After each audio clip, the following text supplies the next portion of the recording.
चलिए हम लोग अब शुरू करते हैं। जो लोग आएंगे जुड़ते रहेंगे। सेशन लाइव है यूट्यूब पर।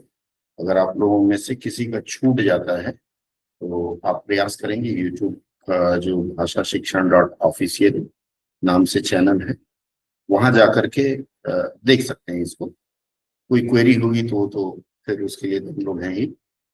आज का सत्र मैंने जानबूझ के बहुत छोटा रखा है। छोटा का मतलब हिंदी और अंग्रेजी दोनों के अनुवाद के लिए आपको मैंने अनुच्छेद भेजा था।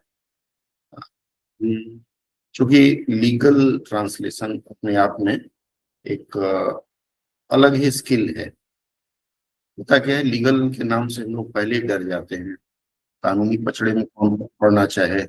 ऊपर से लीगल जो शब्द हैं भारी भरकम होते हैं, तो वह भी एक कठिनाई देता है हम लोगों को।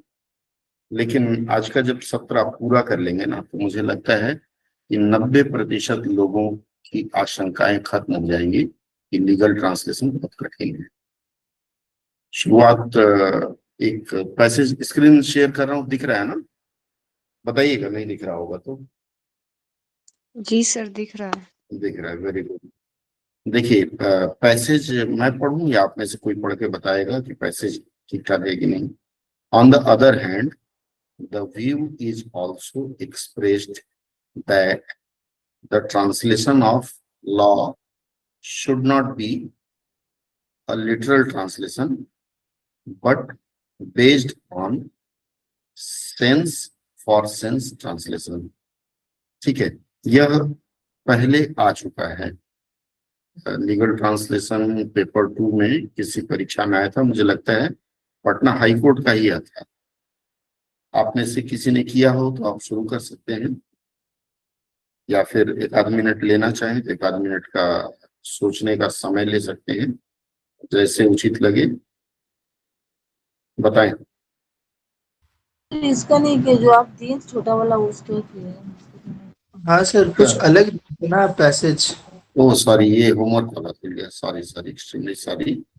ये होमवर्क वाला खुल गया है, मैं खोलता हूँ दूसरा।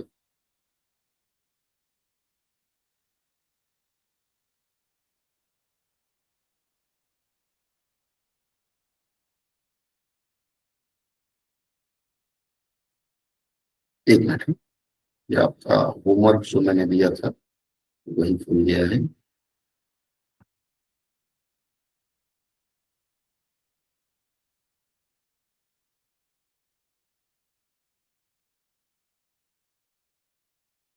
चलिए, यह है एक पैसेज है, सिंगल एक एक लाइन है। The fact of this case would amply demonstrate that the petitioner slash plaintiff was not ready nor had the capacity to perform his part of the contract, as he had no financial capacity to pay the consideration in cash as contracted and intended to buy for the time which disentitles him, as time is of the essence of the contract। ठीक है, यहाँ शुरू करेंगे हम लोग। चलिए शुरू करिए।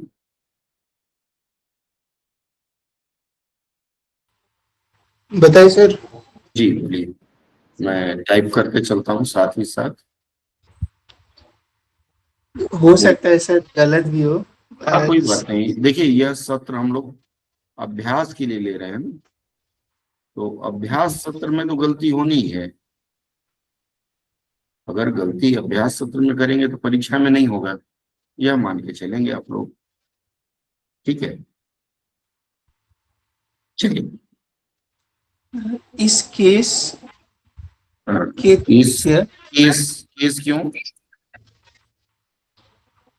दिस केस लिखा हुआ है तो इस केस। दिस केस, हाँ दिस केस लिखा हुआ है। केस का मतलब क्या होता है? मामला मुकदमा। है, मुकदमा या फिर मामला। ठीक है, चलिए आगे बोलिए। देखिए सर मैं फिर से आपका संदेह क्लियर कर देता हूँ। देखिए सबसे पहला जो मैंने नियम बनाया है, बताया है, वह नियम हर जगह लागू होता है। कैसे लागू होता है? आप जब पढ़ना शुरू करेंगे कोई भी पैसेज, मैंने बड़ा धीरे धीरे पढ़ा, the fact of this case, यहाँ आके थोड़ी देर के लिए मैंने विराम लिया। यहां से शुरू करेंगे, जहां जहां से आपको पढ़ने में सांस लेने की आवश्यकता महसूस होती है, यह नियम हर जगह लागू होगा। अब फैक्ट ऑफ दिस केस मैंने आप लोगों को बताया है, यह जो ऑफ है, ऑफ के बाद जो भी शब्द होता है अनुवाद करते समय उसे पहले ले आते हैं, आगे ले आते हैं। बस इतना दिमाग में रखना है। का के की के बाद जो शब्द आता है उसके अनुसार। अब दिस का मतलब हो गया, इस केस का मतलब हो गया, केस को मामला कहते हैं। तो इस मामला या मामले, मामला। मामला, मामले होगा। इस मामले का, जैसे इस बच्चा का नहीं बोलते हैं ना हम लोग, ठीक है। The dress of the child, मैं अगर कहूं the dress of this child, इसका मतलब होता है इस बच्चे की वेशभूषा या इस बच्चे की पोशाक। ठीक है, बच्चे बोलते हैं, बच्चा नहीं बोलते हैं। यह कई बार हम लोग क्या करते हैं, एक वचन वाले शब्द को ऐसे वाक्यों में बहुवचन रूप में प्रयोग करते हैं। तो इस मामले का, फैक्ट को क्या बोलते हैं? तथ्य। ठीक है, इस मामले का तथ्य। जो जो पहले आपको 3 फॉर्मूला लगाना होता है। सबसे पहले पूरा वाक्य पढ़ना है, जो आपके समझ में आता है टूटी फूटी हिंदी में या आपकी भाषा में, आप उसके अनुसार इसको सजाएंगे और आपके समझ में जो आएगा वैसे हिंदी लिख डालिए। बाद में इसमें परिवर्तन करिएगा, यह अभ्यास सत्र के लिए। और एक बार जब आदत पड़ जाएगी तो अच्छी हिंदी अपने आप या अच्छी अंग्रेजी अपने आप निकलने लगेगी। ठीक है, चलिए आगे बोलिए। The fact of this case, आगे। इस मुकदमे का तथ्य या दिखलाती है कि एक मिनट, वुड एम्पली, यहाँ वुड है ना, शोज नहीं है ना, ताते ती आता है, इसका मतलब है वह काम बीत चुका है। चलिए फिर भी मैं लिख लेता हूं, तथ्य यह दिखाती है, दिखाती है, दिखलाती हाँ दिखलाती, दिखाती है कि, दिखाती है कि, आगे।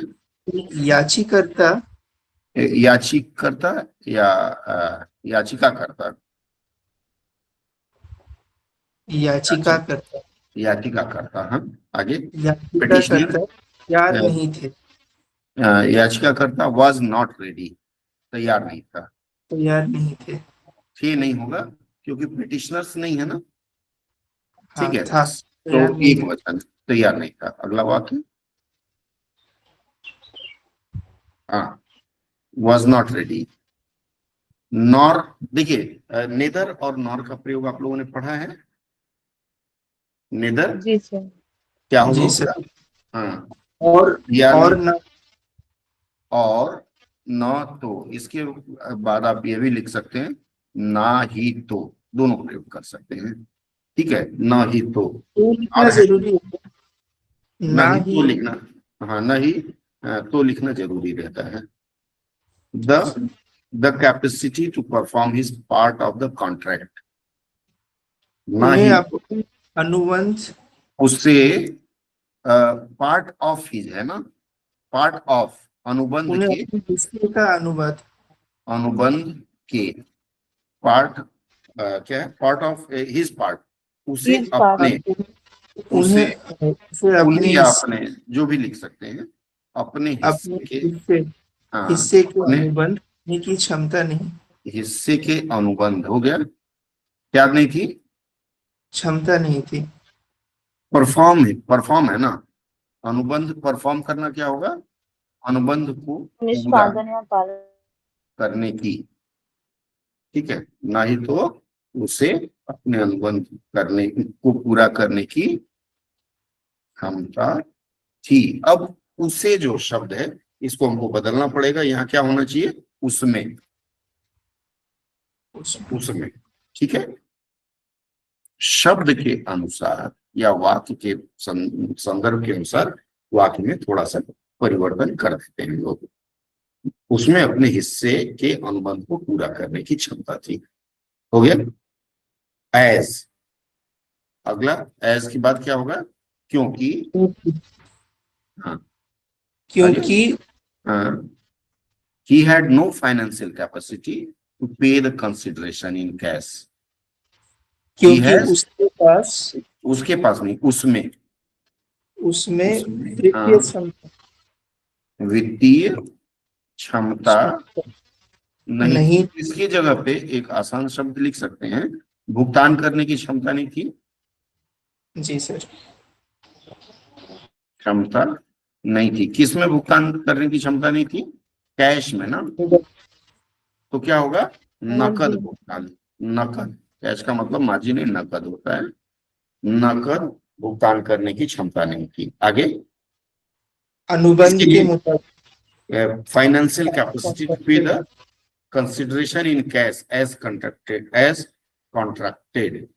अनुबंध के मुताबिक अनुबंध के लिए, अनुबंध के लिए नकद भुगतान करने की क्षमता नहीं थी। या अनुबंध के लिए थोड़ा आसान करेंगे तो पैसे देने की क्षमता नहीं थी। आगे, and intended two by for the time. By for the time मतलब समय खरीदना होगा क्या? नहीं सर, समय मांग रहा था, ठीक है। और वह समय लेना चाहता था। समय लेना चाहता था किस बात के लिए? अपने ना किए कार्य को पूरे करने के लिए। ये हो गया। यहाँ विच डिसेंटिटिव क्या है? इसको कैसे पढ़ेंगे? DISENTITLES। डिसेंटाइजर। हाँ क्या होगा इसको? फिर से बोलिए, शब्द नहीं समझ पाया। डिसएंटाइटल्स, वेरी गुड। डिसएंटाइटल्स हिम, लेना चाहता था, जिसके कारण डिसएंटाइटल क्या होगा? जिसके कारण वह अयोग्य हो गया, अयोग्य हो गया। अगला, as time is of the essence of the contract. क्योंकि अनुबंध में समय का महत्व है। अब यह टूटा फूटा ऐसा लिख सकते हैं, अनुबंध समयबद्ध है। नहीं sir, time is of the essence of the contract. Time is of हो गया ना, ऑफ द इसेंस ऑफ भी है, मतलब अनुबंध का होगा ना, ठीक है। यह हमने टूटा फूटा बना दिया, जो समझ में आया हमने टूटा फूटा अनुवाद कर लिया। रफ के लिए है, रेगुलर प्रैक्टिस में जब आप आ जाएंगे तो चीजें समझ में आ जाएंगी, वाक्य अपने आप बन जाएगा। जैसे छोटा बच्चा होता है ना, शुरुआत में एक एक शब्द बोलता है, मम्मा, पापा, खा, कुछ ऐसे बोलता है, अजीब से शब्द। लेकिन जब अभ्यास हो जाता है तो बोलता है, मम्मी भूख लगी है। इसी तरह से आपने टूटा फूटा सजा लिया है। अब इसको आप पूर्ण रूप से एक माला में पिरो के देखिए कैसे होगा। सर थोड़ा सा मेरा नीचे का डिफरेंट हो गया, मतलब ऐसा नहीं। अभी तो पूरा ही नहीं बना है बीना जी, पूरा का पूरा ही अभी नहीं बना है। अभी तो हमने क्या किया है, इमारत के लिए ढांचा खड़ा किया है, अब आपको उसको सजाना है। चलिए फिर से एक बार रिपीट करता हूँ। देखिए, जब भी हम अनुवाद करने जाते हैं, सबसे पहले हमारे मन में उसका एक ढांचा बनता है। मैंने आप लोगों को क्लॉज सिखाया था, हाँ या ना? क्लॉज या फिर वाक्य खंड, इस रूप में मैंने बताया था, हाँ या ना? जी सर। वाक्य खंड या क्लॉज जानना अनुवाद के लिए बहुत महत्वपूर्ण है। क्यों महत्वपूर्ण है? अंग्रेजी के वाक्यों में आप देखिए बहुत बड़े बड़े वाक्य होते हैं, उनको अनुवाद करते समय प्रयास करना है कि उसमें छोटे छोटे, जैसे प्रिंसिपल क्लॉज, सबऑर्डिनेट क्लॉज, या फिर हिंदी में क्या बोलते हैं उसको, उपवाक्य बोलते हैं। क्या? प्रधान उपवाक्य और आश्रित उपवाक्य। तो प्रधान उपवाक्य और आश्रित उपवाक्य के आधार पर पहले वाक्य को छोटा कर लेना है। प्रधान उपवाक्य और आश्रित उपवाक्य के आधार पर जब छोटा करने का प्रयास करेंगे तो मतलब सब्जेक्ट, ठीक है, वाक्य में एक सब्जेक्ट होगा और क्या होगा, और एक वर्ब रहेगा ही रहेगा। सब्जेक्ट प्लस क्रिया, अर्थात वर्ब रहेगा, या फिर मान लीजिए सब्जेक्ट नहीं है तो ऑब्जेक्ट रहेगा और वर्ब रहेगा। इस आधार पर वाक्य को हम छोटा करते हैं, जो नियम है, ठीक है। The fact of this case, इसमें ऑफ के बाद जो शब्द आता है उसे हम सब्जेक्ट मान लेते हैं। इतना एक अंश हो गया। ठीक, अब जैसे यहां से करें, केस वुड एम्पली डेमोन्स्ट्रेट। यहाँ देखिए इस अंश में भी आपको पता चलता है कौन डेमोन्स्ट्रेट करेगा। केस, केस का मतलब हो गया सब्जेक्ट, वुड का मतलब हो गया गादेगी के लिए सपोर्ट करता है, डेमोन्स्ट्रेट प्रदर्शित करेगी या इससे पता चलेगा। एम्पली की हिंदी क्या होगी? एम्पली की हिंदी बहुलता। बहुलता। बहुलता। हाँ, यहाँ उसका प्रयोग करेंगे तो कैसे करेंगे? इस मामले में पूर्ण रूप से स्पष्ट होगा या दृष्टिगोचर होगा या दिखेगा कि, ठीक है क्या? अच्छा, दैट हो गया, दैट संयोजक है। उसके बाद फिर द पिटिशनर या प्लेंटिफ, ये जो द पिटिशनर प्लेंटिफ सब्जेक्ट हो गया, वॉज नॉट रेडी, ये वर्ब हो गया। Nor had the capacity to perform his part. अब ये देखेंगे तो यह भी एक अंश बनता है वाक्य का अंश। पार्ट कौन सा? Part of the contract. अब अगेन मैंने ऑफ बताया, ऑफ के बाद का जो हिस्सा है उसको हम लोग एक यूनिट मानते हैं। क्या मानते हैं? सब्जेक्ट मान के उसको आगे लिखते हैं। अब एज, एज संयोजक हो गया। ही हैड, ही क्या हो गया? ही सब्जेक्ट हो गया। हैड वर्ब हो गया, helping verb. No financial capacity, यहां तक का एक अंश हो गया, ठीक है।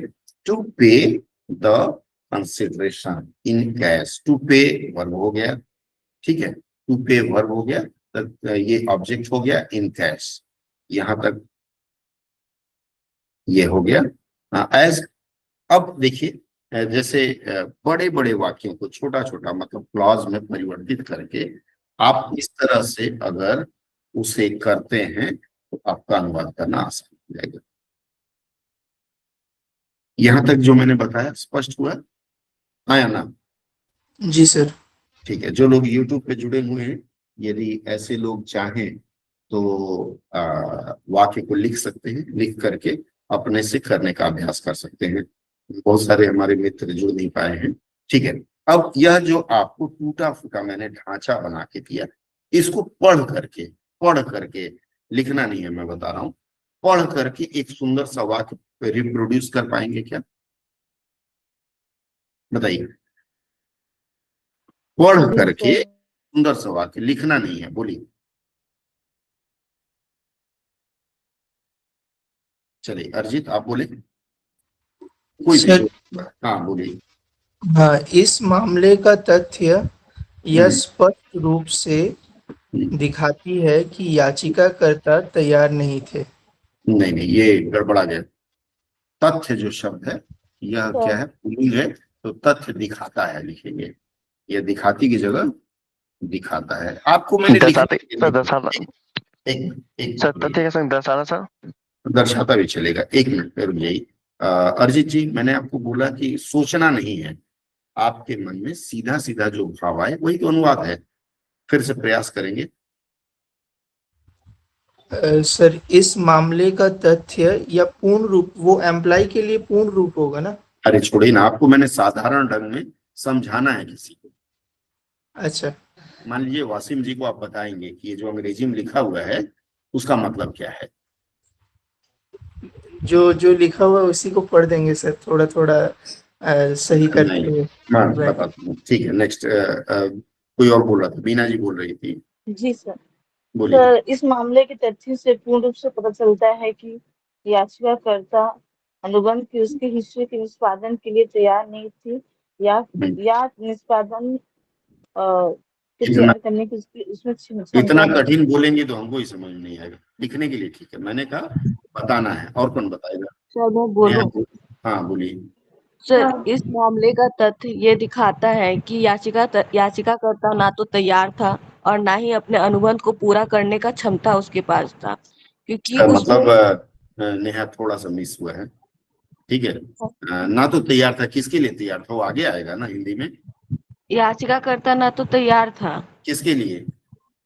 ना अच्छा, तो अनुबंध ऐसा ना तो अनुबंध अनुबंध अनुबंध के लिए हाँ तैयार था चलिए नेक्स्ट। और ना नेक्स्ट ही अपने हिस्से मतलब वो वाला जो लाइन है, अनुबंध में अपने चलिए ठीक हिस्से है, को पूरा करने अच्छा के किया, लिए। अच्छा किया। नेक्स्ट और कोई? वसीम भाई। इस मामले का तथ्य यह दर्शाता है कि याचिकाकर्ता अपने अनुबंध के लिए ना तो पूरी तरह से तैयार था, ना ही नहीं, अनुबंध के लिए तैयार नहीं था। चलिए मैं आसान करता हूँ, देखिए ना मैंने पूरी अंग्रेजी समझा पढ़ा। था। हाँ मैंने अंग्रेजी पढ़ा। अंग्रेजी पढ़ने के बाद अब उसका हिंदी मैं जैसे आपको बताना चाहूंगा, मैं स्पष्ट रूप से, ज्यादा कठिन शब्द नहीं लूंगा जब किसी को बोल के बताना है। इस मामले के तथ्य से ऐसा पता लगता है कि याचिकाकर्ता के पास न तो अनुबंध को पूरा करने के पैसे थे, न ही तो उसके अंदर अनुबंध को पूरा करने की क्षमता थी। याचिकाकर्ता सर पैसा इसके नहीं। लिए, सुन लीजिए पहले, याचिकाकर्ता इसके लिए और समय की मांग करता था, लेकिन याचिकाकर्ता ने इसके लिए और समय लेनी चाहिए थी, लेकिन अनुबंध में समय सबसे महत्वपूर्ण होता है, और यदि समय से काम पूरा नहीं किया गया तो फिर अनुबंध का मतलब समाप्त हो जाता है। ये आखिरी लाइन मैंने अपनी ओर से जोड़ दिया है समझाने के लिए।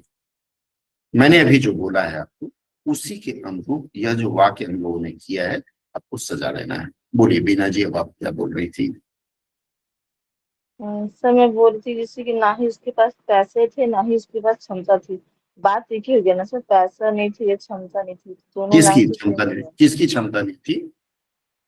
सर क्षमता मतलब से पैसे को भुगतान करने की अरे क्षमता नहीं दादा, थी। क्षमता का मतलब हो गया कि मुझे 4 आदमी पकड़ के मार दें तो मैं उनसे लड़ नहीं पाऊंगा, वहां भी तो क्षमता होती है।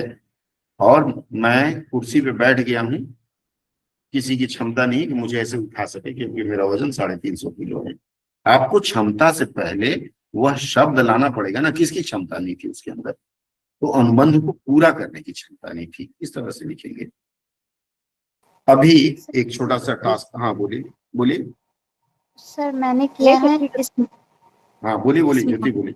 हाँ इस मामले की सच्चाई स्पष्ट रूप से सिद्ध करेगा कि करती है, याचिकाकर्ता हाँ ना करेगा, तो ठीक है। तैयार हाँ था हाँ, याचिकाकर्ता ना तो तैयार था और ना किसके ही लिए? उसके पास एक मिनट ज्योति, एक मिनट, ना तो किसके लिए तैयार था? अनुबंध के लिए। हाँ देखिए एक चीज बता रहा हूँ, रुक जाइए, सभी को बता रहा हूँ। अंग्रेजी में जब हम लिखते हैं, अंग्रेजी की वाक्य संरचना में क्या आता है? अंग्रेजी की वाक्य संरचना में सब्जेक्ट आता है, फिर वर्ब आता है, फिर ऑब्जेक्ट आता है।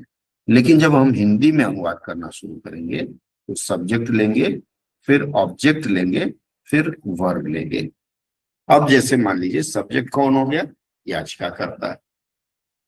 ऑब्जेक्ट में क्या आ गया? ऑब्जेक्ट मतलब संज्ञा या सर्वनाम, इसका मतलब कैश या फिर क्षमता। क्षमता जो शब्द है क्या है, कौन सी संज्ञा है?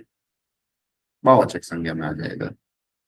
ठीक है, तो इस तरह से आपको सजाना है। ठीक है, बताएं और किसी को, और कोई बताना चाहे? जी sir.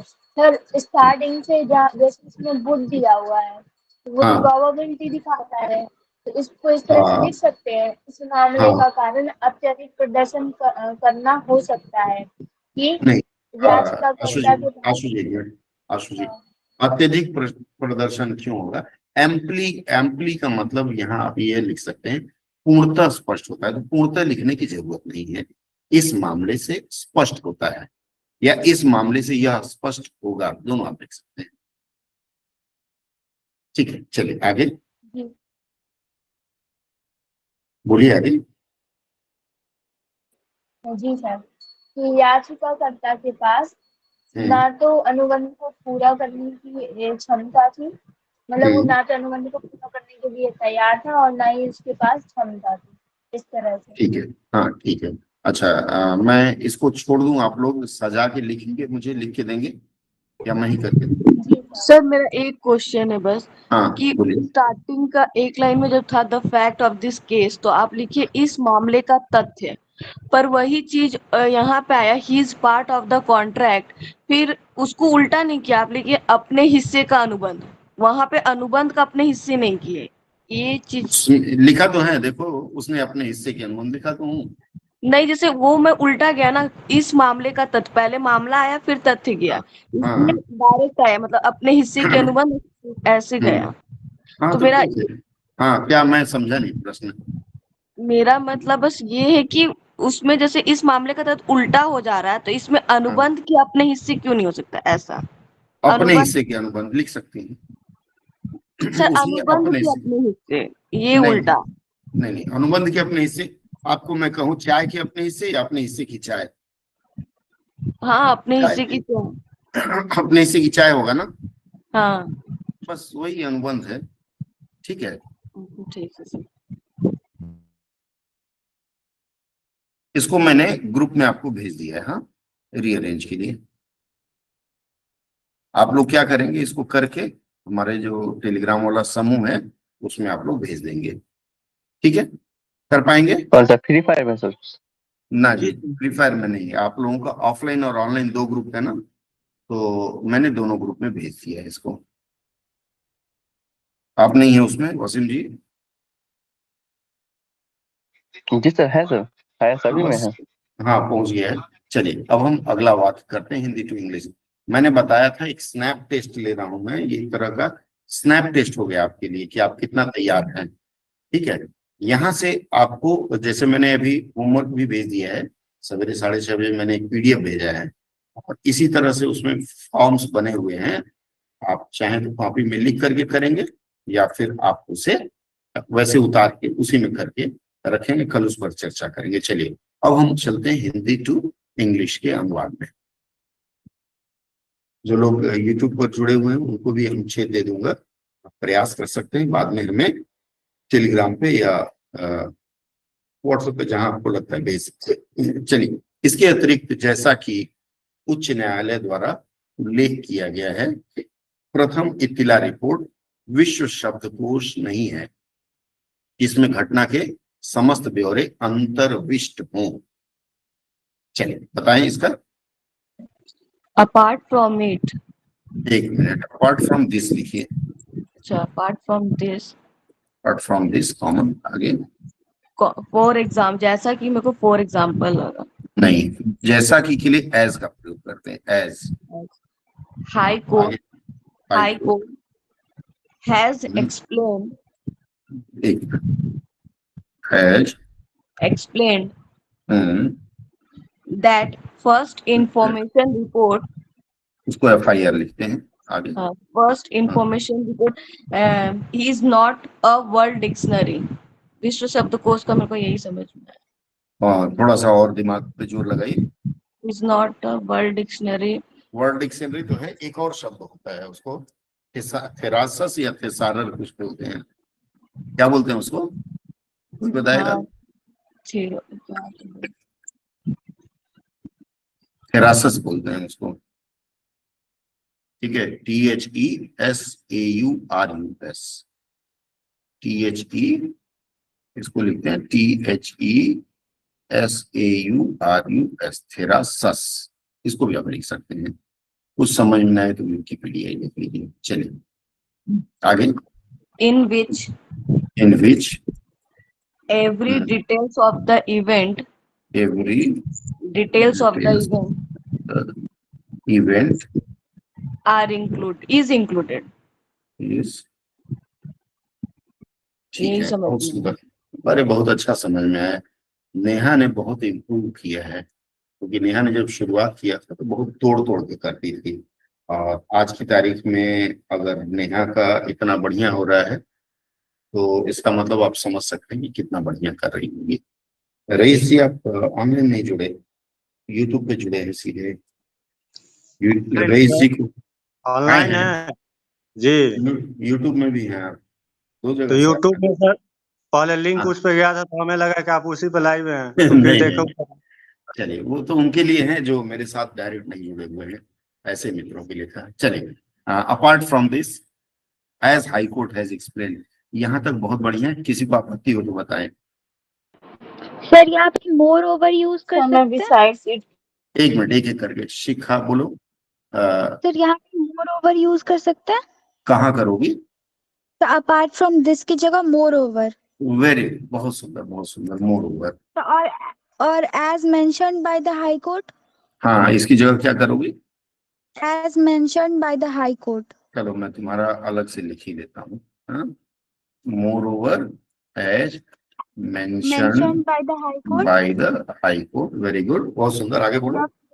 The first information report FIR, हाँ is not a vocabulary dictionary. नहीं, यहाँ वोकैबुलरी लिखो, ये तो डिक्शनरी मत लिखो, not A. Dictionary that contains all the details of the incident. Contains all the details details of of the the incident. Incident. हाँ, आगे। उसके बाद लिखेंगे the FIR is not expected. एक मिनट, the FIR is not expected to contain all the details. यहाँ एक चीज मैं रोकूंगा आपको, ठीक है। FIR इज नॉट एक्सपेक्टेड, इसका मतलब है FIR को आप सब्जेक्ट समझ रही हैं। जैसे बीना इज नॉट एक्सपेक्टेड, हाँ मतलब बीना से ही अपेक्षा नहीं है। लेकिन जब वह जीवित प्राणी नहीं है जो काम न कर सके, तो ऐसे मामलों में FIR इज नॉट एक्सेप्टेड की जगह it is not expected that, यहां से शुरू करेंगे, क्योंकि ये सब्जेक्ट नहीं है। FIR will contain all the details of the prosecution यहाँ क्या statement। होना चाहिए? इट इज नॉट, मैं इसको चेंज कर देता हूँ। ठीक है sir. It is not expected that to the contain- FIR, नहीं, दैट द FIR विल या Will वुड लगाना। FIR वुड लगाना ज्यादा अच्छा है। अगर भूल गए तो चलो छोटे में विल से भी काम चला लेंगे। FIR would contain will contain all the details details of the prosecution statement। Of the prosecution. कहाँ से आ गया? घटना को प्रोसिक्यूशन थोड़े बोलते हैं। नहीं सर। क्या होगा?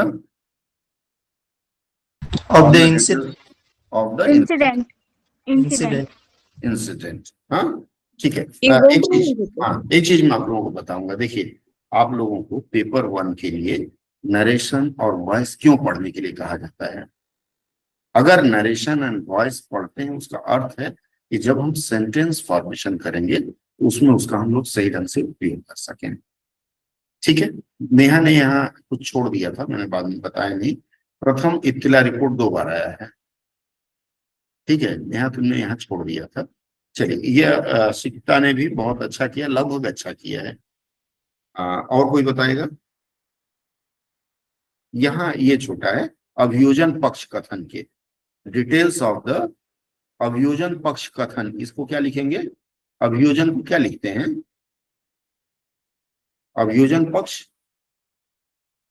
2 ही तो उसमें होता है, कोर्ट में जो बताते हैं। एक मिनट, एक बोल करिएगा।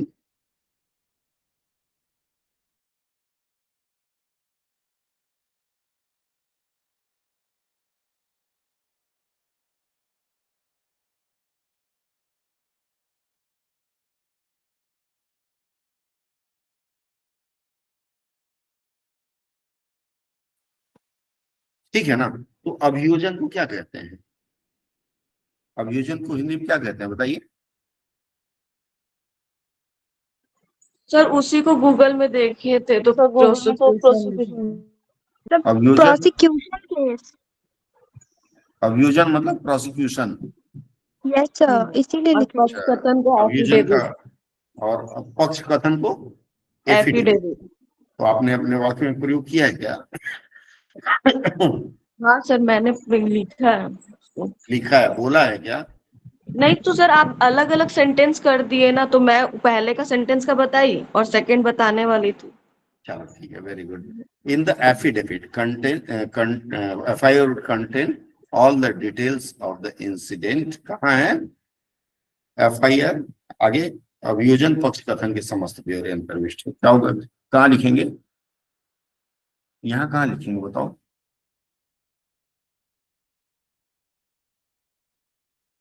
So, As incidents of as the mentioned, prosecution statement as mentioned in in the the affidavit of the affidavit नहीं लिख करके पक्ष कथन के लिए एफिडेविट होता है या स्टेटमेंट होता है? so statement या स्टेटमेंट होगा, एफिडेविट नहीं होगा, कारण कि एफिडेविट में शपथ पत्र हो जाता है। यहाँ स्टेटमेंट लिखेंगे, as mentioned in the statement of the prosecution, अभियोजन yes sir prosecution. prosecution sir ऐसे ठीक है, लास्ट का लाइन एवरी बोलिए। Details of prosecution statements is included in it. चलिए कर सकते हैं। नेक्स्ट, ठीक है, अगला इस वाक्य पर मंथन कर लीजिए और इसके बाद मैं, चूंकि आज ये जस्ट स्नैप टेस्ट था, मैं यह देखना चाह रहा था कि आप लोग परीक्षा के लिए कितना तैयार हैं। इससे यह पता लगता है कि आप लोग 80% तैयार हैं, 20% आपको मेहनत बढ़ाना पड़ेगा। तो प्रोसिक्यूशन स्टेटमेंट लोगों ने लिखा है, ठीक है, बहुत अच्छा। अनिकेत जी, आप भी ऑनलाइन जुड़े हैं? ऑनलाइन नहीं जुड़े हैं, यूट्यूब पे जुड़े हैं? चलिए, कोई बात नहीं है, शायद कहीं कंफ्यूजन होगा। आगे बोलिए। प्रथम मिथिला रिपोर्ट विश्व शब्दकोश नहीं है, यह तो आया है, इज नॉट ए थिरासस या ग्लॉसरी, इसका हम लोगों ने कर लिया है। यह प्रत्याशा की जाती हो कि उसमें अभियोजन पक्ष कथन के समस्त ब्यौरे, तो वही चीज हो गया, दोबारा रिपीट हो गया है उस वाक्य में, है ना? खाली इसमें प्रत्याशा अलग से जुड़ा हुआ है। तो इट इज एक्सपेक्टेड, ठीक है, इट इज एक्सपेक्टेड, क्या होगा इसका?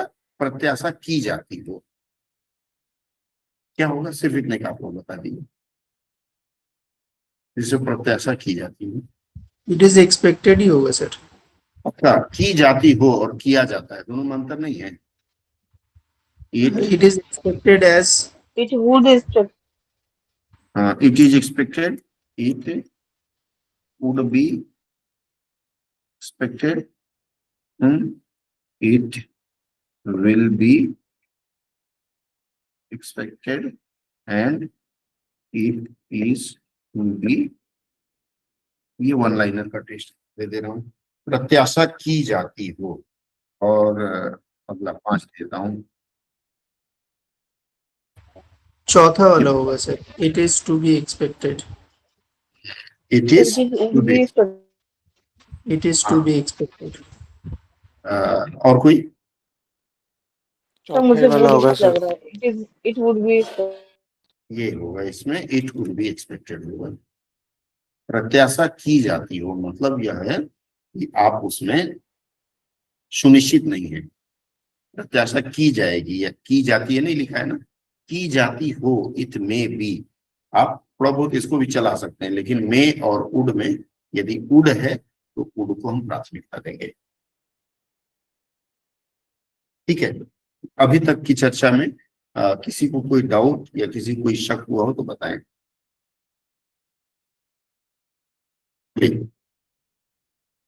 सर वुड बी का यूज नहीं ज्यादातर सर, कहाँ बस करते हैं? मेरा थोड़ा सा हाँ बोलिए। वुड बी का कौन पूछ रहा था? एक मिनट, वुड बी क्या पूछ रही थी आप? सर वुड बी का यूज ज्यादातर कहाँ की जाती है? का प्रयोग दो मामलों में किया जाता है। पहला मामला यह होता है कि जो भविष्य में आने वाला हो, मैंने कहा था उर्दू पे एक क्लास मिस किया, नेक्स्ट वीक करेंगे। पहली बार जहां मामला सुनिश्चित ना हो या फिर आपसे भविष्य में कुछ करने की आशा की जाती हो या पास्ट में, तीनों रूप में इसको लिखते हैं। इट वुड बी एक्सपेक्टेड, आपसे यह अपेक्षित होगा, ठीक है, होगा, नहीं भी करेंगे तो क्या हम बिगाड़ लेंगे, इस रूप में। अनिश्चितता या जहां श्योर वाली बात आती है वहां वुड पे एक पूरा लेसन है। मैं नेक्स्ट वीक मंगलवार को नहीं बुधवार को इस पर आप लोगों से विस्तार से बात करूंगा। फुल लेसन आपका रहेगा वुड और कुड पर, वुड कुड और शुड पर, ठीक है ना, क्योंकि कई लोगों को संदेह है इस पर। नेक्स्ट, और किसी को कोई डाउट? सर मैं बोली थी कि मैं स्टार्टिंग में ना बिसाइड्स इट लिखी थी, तो वो हो जाएगा अपार्ट फ्रॉम जो था ना वहाँ पर Besides, as देखिए बीना जी, इट का प्रयोग ना करें, बिसाइड्स दिस लिखेंगे, ठीक है। चलिए, और कोई? ठीक है, तो फिर हम समापन की ओर बढ़ेंगे। आप लोगों में से कई लोग ऐसे हैं जो सीधे गूगल मीट के लिंक से नहीं जुड़ करके यूट्यूब के लिंक में चले गए थे। हाँ सुनीता जी, बिल्कुल बात करेंगे इस पर। तो सीधे गूगल मीट के लिंक से नहीं जुड़ करके यूट्यूब के लिंक पर चले गए थे। यूट्यूब में मैंने उन लोगों को दिया था, बहुत लोग डिमांड करते हैं क्योंकि उनको सीधे ग्रुप में शामिल नहीं कर सकते, इसलिए मैंने यूट्यूब का लिंक भी सामाजिक तौर से साझा कर दिया था कि जो लोग जुड़ना चाहें सत्र में जुड़ सकते हैं, अच्छा लगेगा तो अपनी मांग कर सकते हैं। बोलिए रईस जी। सतपैड वाले ग्रुप में केवल एक ही कोई लिंक शेयर कीजिए, हम खुद एक- कंफ्यूज होकर उसमें चले गए थे।